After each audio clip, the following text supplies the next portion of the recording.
गया एकदम ताजा और खुशबूदार आम लीजिए।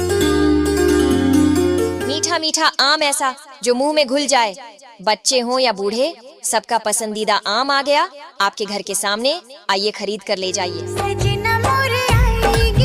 मीठा मीठा आम, मीठा मीठा आम। आइए गाड़ी से लेकर खाइए गर्मी का अनमोल तोहफा। लीजिए मीठा मीठा आम, वो भी सस्ते दाम पर, उचित मूल्य पर। आइए ताजा और मीठा आम लेकर खाइए, सेहत बनाइए। सोचिए मत, स्वाद से भरपूर ताजा और मीठा आम, पका आम लीजिए।